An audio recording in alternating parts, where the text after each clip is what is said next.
Hello students, I hope you all are well. Don't forget to like, share, comment and subscribe the channel. Class 8th में हम quadratic polynomials की factorisation सीख चुके हैं।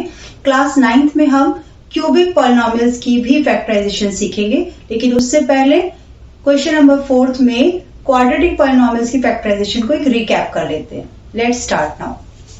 12x square minus 7x plus 1, ये मेरा एक quadratic polynomial है और मैं मिडिल टर्म स्प्लिट मेथड से इसे फैक्टराइज करूंगी। इन क्वेश्चंस को करने के लिए आपको एंड टर्म्स देखनी होती है। स्टार्टिंग और एंड में जो भी आपका कांस्टेंट है, जैसे यहाँ पर है 12, मुझे पता है 12 1 जा 12 होता है। इसके अलावा भी फैक्टर्स देखते हैं और किन दो नंबर्स को मल्टीप्लाई करके 12 आ सकता है। तो 2 की टेबल से स्टार्ट करें तो 2 6 जा 12 होता है।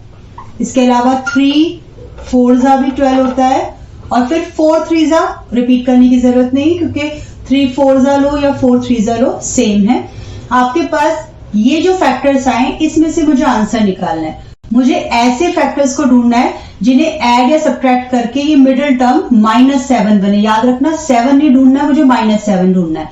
तो मैं देख रही हूँ 6 और 2 तो 7 नहीं हो सकते, 12 और 1 भी नहीं हो सकते, लेकिन हाँ 3 और 4 हो सकते हैं।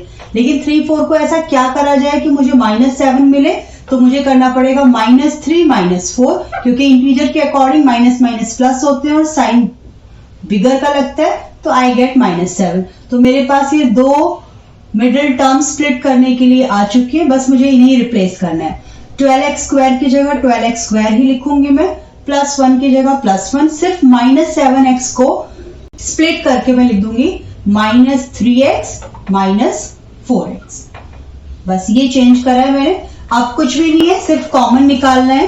पहले मैं फर्स्ट 2 में से कॉमन निकालूंगी और फिर लास्ट 2 में से। अगर मैं फर्स्ट 2 में से कॉमन निकालती हूँ तो यहां से 3 और x दोनों ही कॉमन आ सकते हैं, तो आई टेक 3x कॉमन।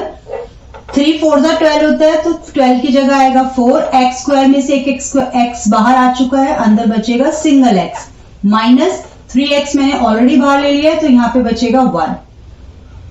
यहां से देखें तो कुछ भी कॉमन नहीं है, ना x और ना ही कोई कांस्टेंट, तो आई टेक 1 कॉमन। लेकिन अगर मैं +1 लेती हूं तो मेरा 4x माइनस का रहेगा, लेकिन इस वाले फैक्टर में मेरा 4x जो है वो पॉजिटिव है। तो ऐसा मैं क्या करूं कि मेरा -4x प्लस का बन जाए? डेफिनेटली मुझे 1 की जगह -1 कॉमन ले लेना चाहिए, तो 4x जो है वो पॉजिटिव हो जाएगा और +1 जो है वो नेगेटिव हो जाएगा। ये हमारा चेकिंग एरिया है। यहां देखिए दोनों फैक्टर्स में से 4x -1 कॉमन आ सकता है, तो आई टेक 4x -1 कॉमन। जब आप इस ट्रे में से 4x को कॉमन निकाल लेते हो तो आपके पास बचता है सिर्फ 3x, और इस ट्रे में से जब आप 4x -1 कॉमन निकाल लेते हो तो आपके पास बचता है -1। तो we get the two factors 4x -1 3x -1 of the given question. Same process we will follow with the second one. यहां पर मुझे 7x को स्प्लिट करके लिखना है, लेकिन किसको कैसे, इसका आंसर देंगे हमें एक्सट्रीम टर्म्स, जो कि हैं 3 and 2। 3 2 जा होता है हमारा 6। 6 देखते हैं कैसे मिल सकता है मुझे। 6 लाने के लिए या तो मैं 1 6 जा कर सकती हूँ, या मैं 2 3 जा कर सकती हूँ, या फिर मैं 3 2 जा कर सकती हूँ। लेकिन 3 2 जा दोबारा लिखने की कोई रिक्वायरमेंट नहीं है, इन्हीं से मुझे आंसर मिल जाएगा। अब मुझे चेक करना है कि मेरा आंसर +7 किन दो टर्म से आ सकता है। डेफिनेटली 3 और 2 से तो 5 बनेगा, 7 नहीं बन सकता, लेकिन 6 और 1 से बन सकता है। तो I get the 2 terms by splitting 7x, it is 6x and 1x। अगर इन दोनों को प्लस करा जाए तो I can replace 7x। 2x square as it is लिखेंगे और +3 भी एज इट इज लिखेंगे। फर्स्ट 2 में से और लास्ट 2 में से कुछ कॉमन निकालना है। फर्स्ट 2 में से कॉमन निकालने के लिए मुझे दिखाई दे रहा है कि यहाँ x कॉमन आ सकता है, साथ में 2 भी कॉमन लिया जा सकता है। 2x कॉमन लिया, अंदर बचेगा सिंगल x प्लस 3 जा 2 3 जा 6, और एक ही x है वो हम बाहर दे चुके हैं, तो नो नीड टू राइट। यहां से हम देख रहे हैं कुछ भी कॉमन नहीं आ रहा। जब कुछ भी कॉमन आए तो +1 या -1 ही निकलेगा, तो इस केस में आएगा +1 कॉमन, क्योंकि मेरा x और 3 दोनों ही पॉजिटिव टर्म है और पहले भी मेरे x और 3 पॉजिटिव ही आए थे। अब अपनी इन दोनों ट्रेज में से कॉमन बाहर निकालते हैं। आई कैन सी यहाँ पर x प्लस 3 है कॉमन, जो दोनों में से बाहर आ सकता है। तो I take x plus 3 common, और जब आप यहाँ से x प्लस 3 निकालेंगे तो अंदर बचेगा सिर्फ 2x, और यहां से जब आप x प्लस 3 बाहर निकालेंगे तो बचेगा प्लस 1। तो these are the two factors of the given question. अभी तक आप बहुत अच्छे से स्प्लिटिंग मेथड समझ चुके हैं। Let's start question number 3 now. Split करना है 5x को, और किन दो नंबर्स को लेना है? Extreme term 6 and 6। 6 6 होता है 36। मुझे 5 बनाना तो शुरू करते हैं। सबसे पहले तो 136 1 जा 36 होता है। अगर 2 के टेबल में लें तो इट इज 18 2 जा 36। अगर 3 की टेबल में लें तो इट इज 12 3 जा। 4 की टेबल लें तो इट इज 4 9 जा। 5 की टेबल में 36 नहीं आता, 6 6 जा 36 होता है। और 7 की टेबल में भी 36 नहीं आता, 8 में भी नहीं आता, और 9 4 हम ऑलरेडी लिख चुके हैं। बस अब इन्हीं में से हमें आंसर निकालना है। मुझे ऐसा नंबर देना है जो मुझे +5 दे दे।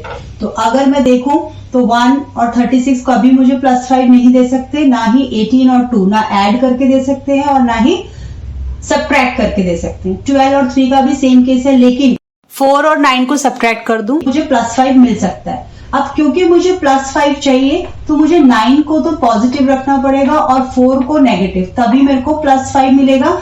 अगर मैंने बाय मिस्टेक -9 ले लिया और +4 लिया तो मुझे आंसर मिलेगा -5, जो कि रॉन्ग होगा। मुझे क्वेश्चन के अंदर डिमांड है +5 की, तो I have to take 9 and -4। So let's split the middle term. 6x² plus 9x minus 4x minus 6। First 2 और लास्ट 2 में से कॉमन लेते हैं। फर्स्ट 2 में से 3 और x दोनों ही कॉमन आ सकते हैं। 3 2 जा 6, 2x में से एक x बाहर आ गया तो 2x प्लस 3 3 जा 9, और इसके पास सिंगल ही x है जो कॉमन में दे चुका है, ब्रैकेट क्लोज। यहां से आपका 2 कॉमन आ सकता है, लेकिन रिक्वायरमेंट क्या है? मुझे दोनों ही नंबर पॉजिटिव चाहिए। ऐसा कब होगा? जब मैं -2 कॉमन निकालूं। तो ये -4x का +2x 4x होगा, और 2 2 जा 4, तो ये अंदर आएगा 2x, 2 3 जा 6, तो अंदर आएगा +3। मेरी 2 ट्रे फैक्टर्स की तैयार हो गई हैं और दोनों में कुछ ना कुछ कॉमन है। 2x + 3 2x + 3। तो पहला फैक्टर जो कॉमन निकला वो है 2x + 3। अगर आप 2x + 3 कॉमन निकालते हैं तो यहां सिर्फ बचेगा 3x - 2, क्योंकि यहां से भी 2x + 3 बाहर चला गया। So we get the factorisation of the third part, 2x + 3 3x - 2। Just pause the video and do the question number 4 by yourself। आप अपने आप ट्राई करिए कॉन्फिडेंस के साथ, और करने के बाद check your solution with my answer. Middle term split करनी है, और मिडिल टर्म स्प्लिट करके आना चाहिए -1। यहाँ कुछ नहीं लिखा, इसका मतलब यहाँ 1 है और वो होना चाहिए माइनस का। दोनों एक्सट्रीम टर्म्स में है आपके पास 3 और 4। 3 4 जा होता है 12, और इसमें मुझे आगे करने की जरूरत ही नहीं है। मुझे पता है 4 और 3 मुझे 1 दे सकते हैं, लेकिन रिक्वायरमेंट क्या है? मुझे -1 चाहिए। तो बड़ा नंबर जो है वो मैं नेगेटिव रखूंगी और छोटा नंबर पॉजिटिव, तभी मुझे -1 मिल सकता है। अगर मैंने 4 - 3 करा तो इससे मुझे +1 मिलेगा, जो कि मेरी रिक्वायरमेंट नहीं है। तो बी केयरफुल, आपको लेना है -4 एंड +3। मिडिल टर्म स्प्लिट करके लिखेंगे 3x² - 4x plus 3x - 4। First 2 और लास्ट 2 में से कॉमन ले लेते हैं। फर्स्ट 2 में से x कॉमन आ रहा है, अंदर आएगा 3x - 4। लास्ट 2 में से कुछ भी कॉमन नहीं है, कोई बात नहीं, 1 कॉमन लेंगे, लेकिन +1 कॉमन लेना है या माइनस कॉमन लेना है ये डिपेंड करता है यहाँ के फैक्टर में। 3x यहाँ भी पॉजिटिव है, 3x यहाँ भी पॉजिटिव है, माइनस का 4 है यहाँ पर भी और यहाँ पर भी, तो मुझे +1 ही कॉमन लेना पड़ेगा। We get the common factor 3x - 4 3x - 4। अगर आप 3x - 4 कॉमन निकालते हैं तो इस फर्स्ट ट्रे में सिर्फ बचेगा x और इस सेकंड ट्रे में बचेगा सिर्फ +1। तो वी गेट x + 1। ब्रैकेट लगाना मत भूलना। This is the factorization of the fourth part of the question।